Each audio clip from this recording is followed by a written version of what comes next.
السلام علیکم ورحمۃ اللہ وبرکاتہ. حامد و مصلیا اما بعد. اشهد ان لا الہ الا اللہ وحدہ لا شریک له واشهد ان محمدا عبده ورسولہ صلی اللہ تعالی علیہ وآلہ وسلم. قال النبی صلی اللہ تعالی علیہ وآلہ وسلم: تسحروا فإن في السحور برکہ. معزز و مکرم سامعین، رمضان المبارک کا بابرکت مہینہ اپنی تمام تر رحمتوں اور نعمتوں کے ساتھ ہم پر سایہ فگن ہے.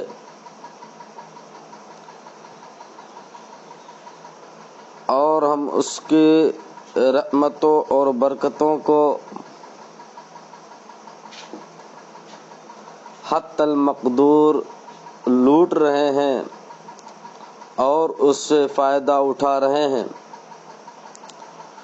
اسی کی مناسبت سے رمضان المبارک کے مسائل کو آپ کے سامنے رکھنا ضروری سمجھتا ہوں، تاکہ ہم اور آپ اس بابرکت مہینے کے فضائل کو تو جانا ہے، اسی طریقے سے اس کے مسائل کو، اس کی باریکیوں کو ہم اور آپ جان سکیں. رمضان المبارک کے مسائل میں سب سے پہلے میں آپ کے سامنے دو چیزوں کا تذکرہ آج کے درس میں کروں گا. ایک تو سحری کا، دوسرا افطار کا. معزز سامعین، سحری کھانا یہ بہت ہی بابرکت عمل ہے، اور یہ اللہ کے رسول جناب محمد عربی صلی اللہ علیہ وسلم کی سنت بھی ہے. انس ابن مالک رضی اللہ تعالی عنہ سے مروی روایت ہے کہ پیارے رسول صلی اللہ علیہ وسلم نے فرمایا: تسحروا فإن في السحور برکہ. لوگوں سحری کھایا کرو کیونکہ سحری کھانے میں برکت ہے. یہ صحیح بخاری کی 1923 نمبر کی روایت ہے. اسی طریقے سے آپ صلی اللہ علیہ وسلم نے سحری کو ترک کرنے اور اسے نہ کرنے والوں کے بارے میں آپ صلی اللہ علیہ وسلم نے فرمایا کہ ایسا نہیں کرنا چاہیے، بلکہ سحری کرنا چاہیے، کیونکہ چاہے اگر انسان کو ایک گھونٹ پانی ہی کیوں نہ دستیاب ہو اسے پی لے. ابو سعید خدری رضی اللہ تعالی عنہ کی روایت ہے، جو کہ مسند احمد کی 44 نمبر پہ نقل ہے، کہ پیارے رسول صلی اللہ علیہ وسلم نے فرمایا: السحور برکۃ فلا تدعوه ولو ان يجرع احدكم جرعة من ماء. سحریوں میں برکت ہے، لہذا اسے مت چھوڑو، اگرچہ تم میں سے کوئی ایک پانی کا گھونٹ ہی پی لے. یعنی پانی کا ایک گھونٹ ہی انسان کو مل جائے تب بھی اسے سحری کو کر لینا چاہیے اور اس کو پی لینا چاہیے. یعنی معمولی سی اگر کوئی چیز مل جائے اسے اس سے بھی سحری کر لینا چاہیے. اور حافظ ابن حجر العسقلانی رحمۃ اللہ علیہ اپنی کتاب فتح الباری جلد 4 صفحہ 639 کے اندر کہتے ہیں کہ یہاں جو برکت کہا گیا ہے، اس برکت سے مراد اجر و ثواب ہے. اور اسی طریقے سے سحری کھانے میں اہل کتاب یعنی یہود و نصارہ کی مخالفت ہوتی ہے. اور پیارے رسول صلی اللہ علیہ وسلم کی روایت اس تعلق سے بالکل بہت ہی زیادہ صریح ہے. عمرو بن عاص رضی اللہ تعالی عنہ سے مروی ہے، مسلم 1096 نمبر کی روایت ہے. کہتے ہیں کہ پیارے رسول صلی اللہ علیہ وسلم نے فرمایا: فصل ما بین صیامنا و صیام اہل الکتاب اکلۃ السحر. ہمارے روزوں کے درمیان اور اہل کتاب یعنی یہود و نصارہ کے روزوں کے درمیان سحری کھانے کا ہی فرق ہے. امام نووی رحمۃ اللہ علیہ اس حدیث کی شرح میں صحیح مسلم، اسی مسلم کی شرح میں جلد نمبر 4 صفحہ 430 میں لکھتے ہیں کہ اس کا معنی یہ ہے کہ ہمارے اور ان یعنی اہل کتاب یہود و نصارہ کے روزے کے درمیان فرق و امتیاز صرف اور صرف سحری ہے، کیونکہ یقیناً وہ لوگ سحری نہیں کھاتے اور ہمارے لیے سحری کھانا مستحب گردانا گیا ہے۔ اسی طریقے سے سحری کی فضیلت کے تعلق سے بہت ساری روایتیں آئی ہوئی ہیں، ان میں سے چند روایتیں میں آپ کے سامنے رکھنا چاہوں گا۔ ایک تو وہ روایت جو صحیح الترغیب و ترہیب کے اندر 1066 نمبر پر نقل ہے کہ پیارے رسول صلی اللہ علیہ وسلم نے فرمایا، ان اللہ و ملائکتہ یصلون علی المتسحرین، اللہ تبارک و تعالی سحری کھانے والوں پر رحمت بھیجتے ہیں اور فرشتے ایسے لوگوں کے لیے دعائیں کرتے ہیں۔ یہ روایت جو بتائی گئی ہے صحیح ترغیب کی ہے، جو کہ 1066 نمبر کی روایت ہے۔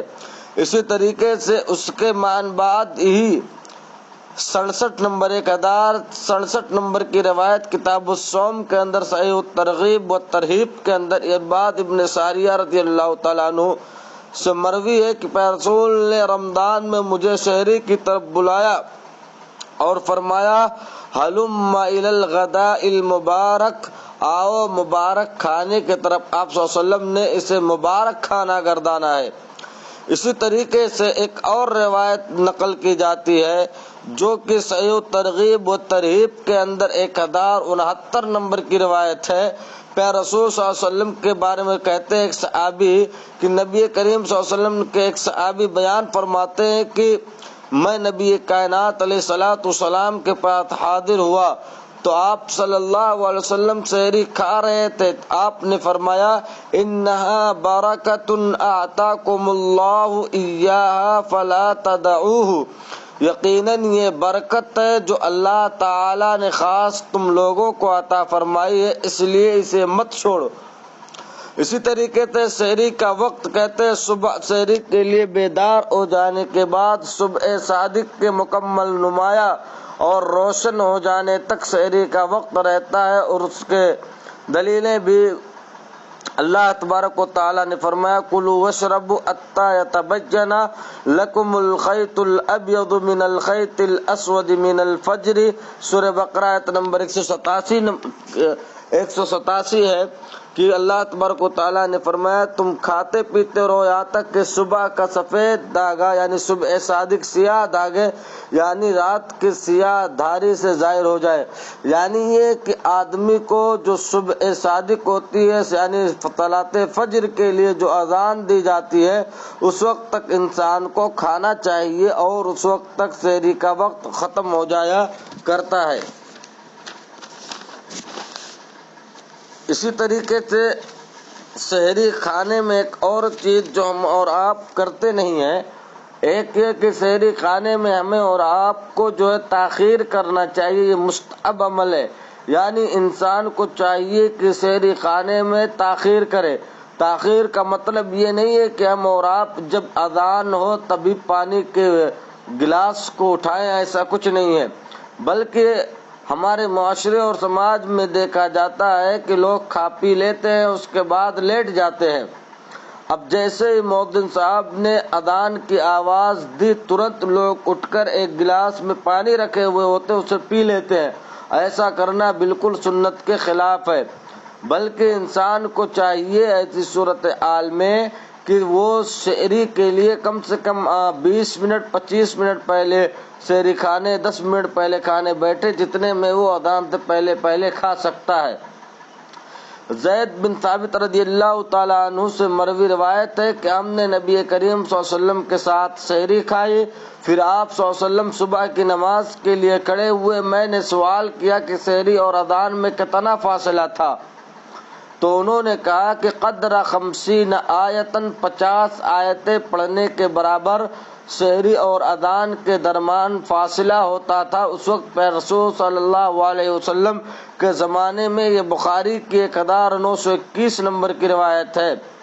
اسی طریقے سے سہل بن سعد رضی اللہ تعالیٰ عنہ بیان فرماتے ہیں کہ کنت اتسحر فی بیتی ثم یکون سرعتی ان ادرک السجود مع رسول اللہ، میں سحری اپنے گھر کھاتا پھر جلدی کرتا تاکہ نبی کریم صلی اللہ علیہ وسلم کے ساتھ نماز مل جائے۔ ان تمام روایتوں سے پتہ چلتا ہے کہ سحری کھانے میں تاخیر کرنی چاہیے، اور یہ روایت بھی صحیح بخاری 1920 نمبر کی روایت ہے۔ اسی طریقے سے سلسلۃ الاحادیث الصحیحہ میں علامہ البانی رحمۃ اللہ علیہ نے ایک حدیث کی تصحیح فرمائی، جلد نمبر 4 صفحہ 376 کے اندر ابن عباس رضی اللہ تعالیٰ عنہ سے جو مروی ہے، کہتے ہیں کہ رسول نے فرمایا انا معاشر الانبیاء امرنا بتعجیل فطرنا وتاخیر سحورنا، بلا شبہ ہم انبیاء کا گروہ ہیں، ہمیں جلد افطار کرنے اور تاخیر سے سحری کھانے کا حکم دیا گیا ہے۔ اسی طرح عمرو بن میمون عودی رحمہ اللہ سے مروی ہے کہ انہوں نے کہا کان اصحاب محمد اسرع الناس افطارا وابطؤهم سحورا، کہ محمد صلی اللہ علیہ وسلم کے صحابہ لوگوں میں سب سے جلد افطار کرتے اور سب سے تاخیر سے سحری کھاتے تھے۔ یہ مصنف عبد الرزاق کی روایت ہے، 7591 نمبر کی روایت ہے۔ حافظ ابن حجر رحمۃ اللہ علیہ نے فتح الباری جلد 4 صفحہ 713 کے اندر اس کی تصحیح کی ہے۔ اور اسی طریقے سے سحری کھانے میں پیارے رسول صلی اللہ علیہ وسلم کا ایک طریقہ یہ بھی رہا ہے کہ جو ہے آپ نے کھجور کو سحری میں کھانے کو بہت ہی بہتر سحری بتلائی ہے۔ ابو ہریرہ رضی اللہ تعالیٰ عنہ سے مروی روایت ہے کہ پیارے رسول صلی اللہ علیہ وسلم نے فرمایا نعم سحور المؤمن التمر، مومن کی بہترین سحری کھجور ہے۔ یہ بھی جو ہے یہ روایت صحیح ترغیب و ترہیب کی 1072 نمبر کی روایت ہے کتاب الصوم کی۔ یعنی انسان کو چاہیے، اگر اللہ تبارک و تعالیٰ نے وسعتوں کو کشادگی دی ہے تو انسان کو چاہیے کہ اگر اس کے پاس کھجور موجود ہے تو سحری کے اندر بھی اسے کھجور کو کھانا چاہیے۔ یہ پیارے رسول صلی اللہ علیہ وسلم کا طریقہ کار رہا ہے۔ اسی طریقے سے اگر سحری کھاتے ہوئے اذان ہو جائے تو ایسی صورت میں فوراً انسان کو کھانا نہیں چھوڑنا ضروری ہے، بلکہ حسب ضرورت جلد از جلد کھا لینا جائز و مباح ہے۔ چنانچہ یہ ایک روایت اس تعلق سے ابو ہریرہ رضی اللہ تعالیٰ عنہ کی ہے جو کہ صحیح ابو داؤد کے اندر 2060 پر منقول ہے کہ پیارے رسول صلی اللہ علیہ وسلم نے فرمایا اذا سمع احدکم النداء والاناء على يده فلا يدعه حتى يقضي حاجته منه، جب تم میں سے کوئی اذان سنے اور کھانے یا پینے کا برتن اس کے ہاتھ میں ہو تو اسے رکھے، اس کو رکھنا نہیں چاہیے بلکہ اس سے اپنی ضرورت کو پوری کر لینی چاہیے۔ یعنی کھاتے کھاتے یعنی لیٹ میں اٹھا اور کھاتے کھاتے اذان ہونے لگی تو اسے اپنی ضرورت کے مطابق کھا لینی چاہیے، نہ کہ جو ہے اتنی تاخیر سے ہی اٹھے کہ ہم جو ہے کیا نام ہے اذان ہوگی تو ایک گلاس پانی پی لیں گے، یہ سب کرنا بالکل غلط ہے۔ اسی طریقے سے سحری میں جو ہم اور آپ نیت کے الفاظ استعمال کرتے ہیں وہ صریح طور پر جائز اور مکمل نہیں ہے۔ نیت کے الفاظ پہ رسول صلی اللہ علیہ وسلم سے ثابت نہیں، اور نیت دل کے ارادے کا نام ہے، نہ کہ زبان سے اسے نویت و نصوم غدن وغیرہ کے الفاظ استعمال کرنا چاہیے، بلکہ اس سے ہمارے روزے پر بھی اثر پڑے گا، اس سے ہمیں اور آپ کو بچنا چاہیے۔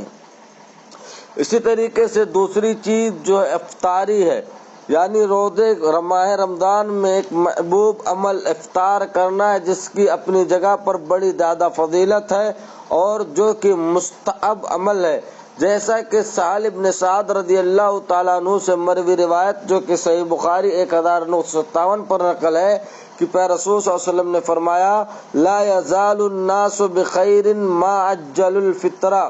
لوگ جب تک افطار کرنے میں جلدی کریں گے ہمیشہ خیر و عافیت سے رہیں گے۔ اسی طریقے سے ابو داؤد کی 2063 نمبر کی روایت جو کہ ابو ہریرہ رضی اللہ تعالیٰ عنہ سے مروی ہے، پیارے نبی صلی اللہ علیہ وسلم نے فرمایا لا یزال الدین ظاہرا ما عجل الناس الفطرہ لأن اليہود والنصارى یؤخرون، لوگ روزہ افطار کرنے میں جب تک جلدی کرتے رہیں گے دین ہمیشہ غالب رہے گا، کیونکہ یہود و نصارہ تاخیر سے افطار کرتے ہیں۔ اسی طریقے سے سہل بن سعد ہی کی روایت صحیح ابن حبان کے اندر 3510 نمبر کی روایت ہے، جسے علامہ البانی رحمۃ اللہ علیہ نے صحیح فرمایا ہے۔ کہتے کہ پیارے رسول صلی اللہ علیہ وسلم نے فرمایا لا تزال امتی علی سنتی ما لم تنتظر بفطرها النجوم، میری امت ہمیشہ میری سنت پر رہے گی جب تک کہ اپنی افطاری کے لیے ستاروں کا انتظار نہیں کرے گی۔ حافظ ابن حجر عسقلانی رحمۃ اللہ علیہ اس حدیث کے تعلق سے اور اس سے پہلے والی حدیث کے تعلق سے فتح الباری جلد 4 صفحہ نمبر 199 کے اندر نقل فرماتے ہیں، اس زمانے میں جو منکر بدعات ایجاد کر لی گئی ان میں سے ایک یہ بھی ہے کہ لوگوں نے افطار میں تاخیر کر دی ہے اور سحریوں میں جلدی کی ہے اور سنت کی مخالفت کی ہے۔ یہی وجہ ہے کہ ان میں بھلائیاں کم ہیں اور برائیاں زیادہ ہیں۔ روزوں کے اچھے اثرات بہت کم آ رہے ہیں اور برے اثرات زیادہ ہو رہے ہیں، لہذا ہمیں اور آپ کو افطار کرنے میں جلدی کرنا چاہیے اور یہی مستحب عمل ہے۔ اسی طریقے سے افطاری کا وقت کب ہے؟ جب سورج غروب ہو جائے تو افطاری ایسی صورت میں کر لینی چاہیے، اس لیے کہ اذان کا انتظار نہیں کرتے رہنا چاہیے، کیونکہ افطاری کے لیے صرف غروب آفتاب شرط ہے، اذان نہیں۔ عمر بن خطاب رضی اللہ تعالیٰ عنہ سے مروی روایت ہے کہ پیارے رسول صلی اللہ علیہ وسلم نے فرمایا اذا اقبل اللیل من هاهنا وادبر النهار من هاهنا وغربت الشمس من هاهنا فقد افطر الصائم۔ صحیح بخاری 1954 نمبر کی روایت ہے، کہتے ہیں جب رات اس طرف یعنی مشرق سے آئے اور دن ادھر یعنی مغرب میں چلا جائے اور سورج غروب ہو جائے تو روزے کے افطار کا وقت ہو گیا ہے۔ امام نووی رحمۃ اللہ علیہ صحیح مسلم کی شرح کے اندر جلد نمبر 4 صفحہ 432 کے اندر کہتے ہیں اس حدیث کا مطلب یہ ہے کہ جب سورج غروب ہو گیا تو آدمی کا روزہ پورا ہو گیا، اب اسے روزہ دار نہیں کہا جا سکتا، کیونکہ غروب آفتاب کے ساتھ ہی دن ختم ہو گیا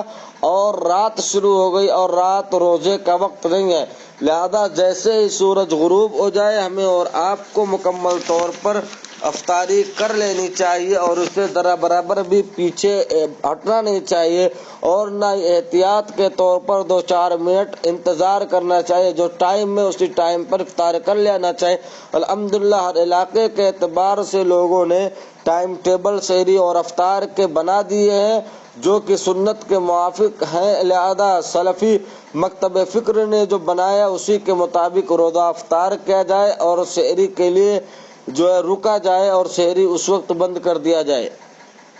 اسی طریقے سے ایک اور مسئلہ ہے کہ اگر لا علمی یعنی نہ جانکاری کی وجہ سے وقت سے پہلے اگر کوئی روزہ افطار کر لے تو ایسے شخص کا کیا حکم ہے؟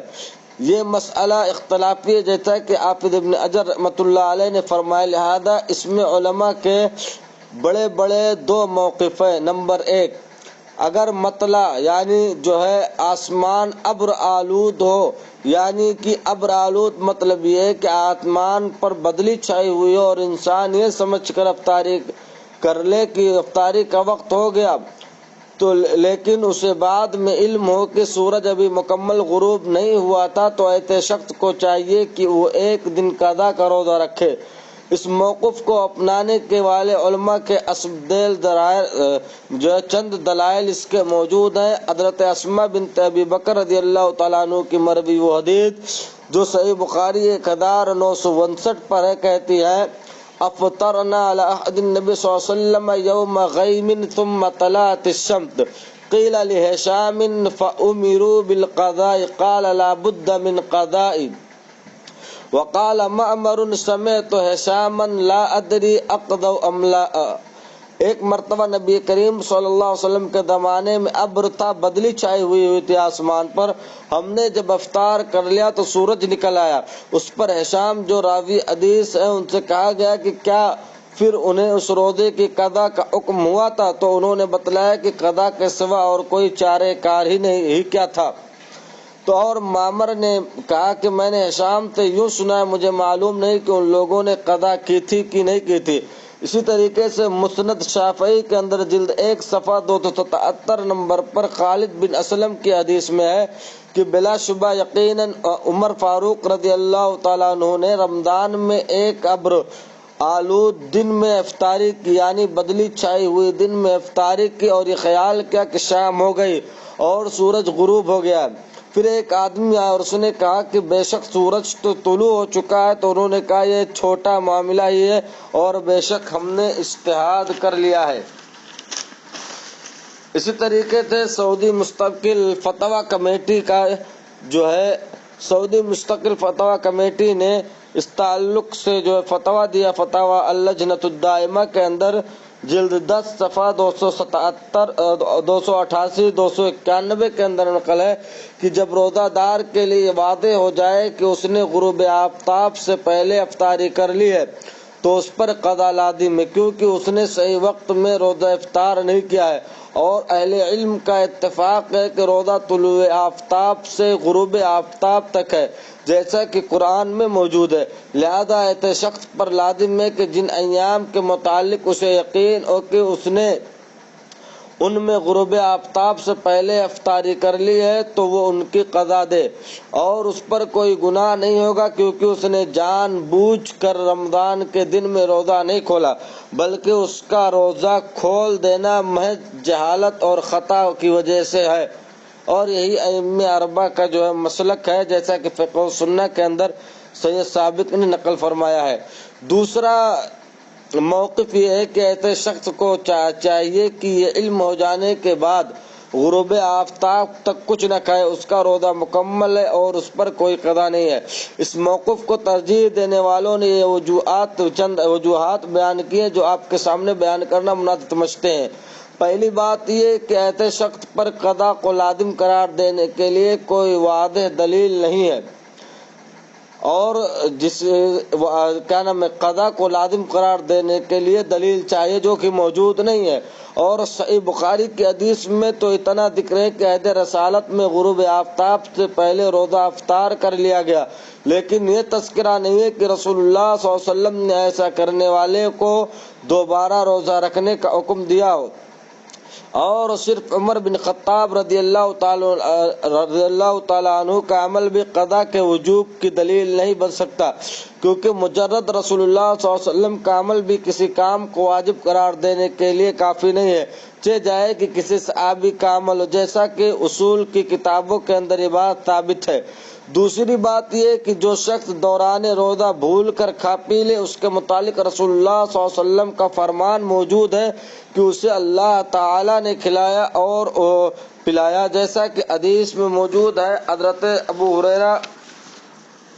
رضی اللہ تعالیٰ عنہ سے مروی ہے، صحیح بخاری 1963 نمبر پر، کہ پیارے رسول صلی اللہ علیہ وسلم نے فرمایا اذا نسي فأكل وشرب فليتم صومه فإنما أطعمه الله وسقاه۔ جب کوئی بھول جائے اور کھا پی لے تو وہ اپنا روزہ پورا کرے، بے شک اللہ تعالیٰ نے ہی اسے کھلایا اور اللہ سبحانہ وتعالیٰ ہی نے اسے پلایا۔ لہذا غروب آفتاب سے قبل جہالت نادانی کی بنا پر افطار کرنے والے کے متعلق بھی یہی کہا جائے کہ اللہ تعالیٰ نے ہی اسے کھلایا اور پلا دیا ہے۔ تیسری چیز یہ ہے کہ اس کے علاوہ ایک صحیح حدیث میں رسول اللہ صلی اللہ علیہ وسلم کا یہ فرمان بھی موجود ہے کہ جہالت اور خطا غلطی کی بنیاد پر کیا ہوا گناہ رائگاں کر دیا جاتا ہے اور اسے لکھا نہیں جاتا ہے۔ ابو ذر غفاری رضی اللہ تعالیٰ عنہ کی روایت ہے جو کہ صحیح ابن ماجہ کے اندر 1662 کے اندر کتاب الطلاق کے اندر موجود ہے کہ پیارے رسول صلی اللہ علیہ وسلم نے فرمایا ان اللہ تجاوز عن امتی الخطأ والنسیان وما استکرہوا علیہ، بے شک اللہ تعالیٰ نے میری امت سے خطا، نسیان یعنی بھول کر اور زبردستی کرائے گئے گناہ کو معاف فرما دیا ہے۔ چوتھی چیز اس کی ہے کہ چوتھی وجہ یہ ہے کہ ایک اصولی قاعدہ سے بھی اس موقف کی تائید ہوتی ہے کہ الاصل براءۃ الذمہ، اصل میں انسان تمام ذمہ داریوں سے بری ہے، جو کہ القواعد الفقہیہ کے اندر دکتور یعقوب بن عبد الوہاب الباعثین نے لکھا ہے۔ مراد یہ کہ جب تک قضا کی کوئی واضح دلیل نہیں مل جاتی ہے انسان ہر ذمہ داری سے بری ہے، اس پر قضا روزے کی لازم نہیں آتی اور نہ ہی اسے کیا جا سکتا ہے۔ اسی طریقے سے پانچویں اور آخری چیز اس مسئلے کی یہ ہے کہ اگر کوئی احتیاطی طور پر اس دن کے عوض بدلے میں ایک دن کا روزہ رکھنا چاہے تو ایسے شخص پر ملامت نہیں کریں گے، لیکن اگر کوئی کہے کہ ایسے شخص پر ایک روزے کی قضا دینا لازم ہے تو اس کی دلیل موجود نہیں ہے۔ راجح مسئلہ یہی ہے کہ ایسا آدمی جو بھول چوک کر جو ہے کھا لے یا جو ہے غلطی سے ہو جائے تو ایسے انسان کے لیے جو ہے کفارہ نہیں ہے اور نہ ہی اسے دوسرا روزہ رکھنا ہے، بلکہ اسے اسی طرح چھوڑ دینا ہے اور افطاری کے وقت میں افطاری کرنی ہے۔ یہ راجح موقف ہے اور اسی پر عمل کیا جائے گا۔ اس میں ایک چیز اور آتی ہے کہ اگر بعض دیہاتوں اور گاؤں کے اندر ہوتا ہے کہ بچے اذان سے پہلے ہی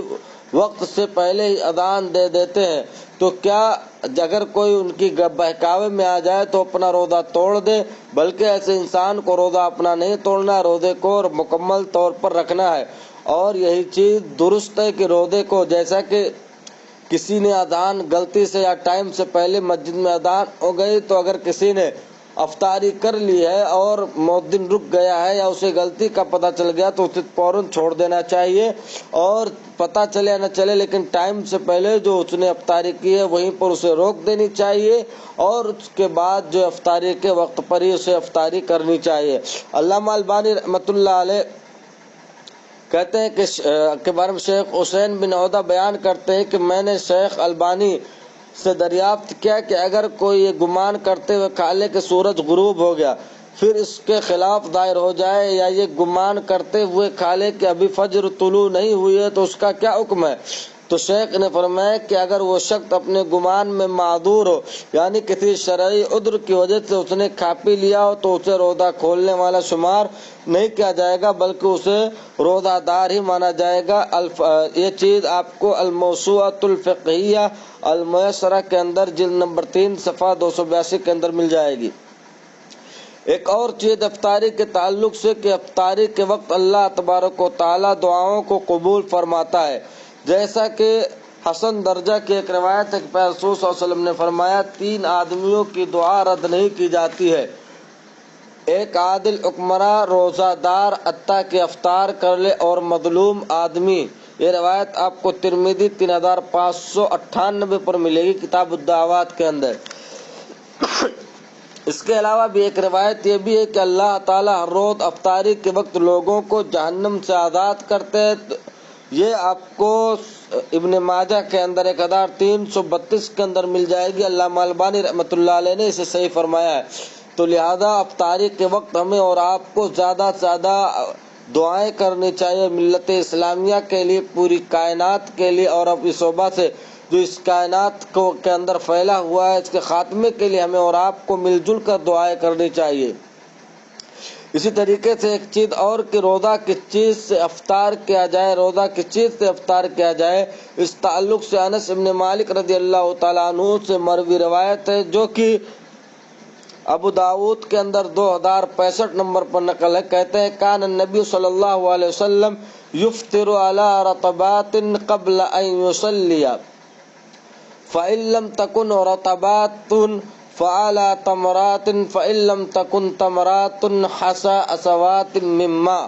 کہ رسول اللہ صلی اللہ علیہ وسلم کا معمول تھا کہ نماز مغرب سے پہلے تازہ کھجوروں سے روزہ افطار کرتے، اگر تازہ کھجوریں نہ ہوتی تو چھہارے سے روزہ کھولتے، اور اگر چھہارے بھی نہ ہوتے تو پانی کے چند گھونٹ پی لیتے تھے۔ ایک صحیح روایت میں یہ بھی موجود ہے کہ رسول اللہ صلی اللہ علیہ وسلم نے ستو گھول کر روزہ افطار کیا، جیسا کہ یہ چیز جو ہے پچھلے درس میں بتلایا جا چکا ہے۔ یہ روایت آپ کو یہ روایت آپ کو صحیح بخاری 1955 پر مل جائے گی۔ اسی طریقے سے سعودی فتویٰ کمیٹی، مستقل فتویٰ کمیٹی فتاوی اللجنۃ الدائمہ للبحوث العلمیہ والافتاء جلد 10 صفحہ 335 کے اندر نقل ہے کہ جب انسان روزہ دار ہو اور سورج غروب ہو جائے اور افطاری کے لیے اس کے پاس سوائے پانی کے اور کچھ نہ ہو تو پانی سے ہی روزہ افطار کر لے، کیونکہ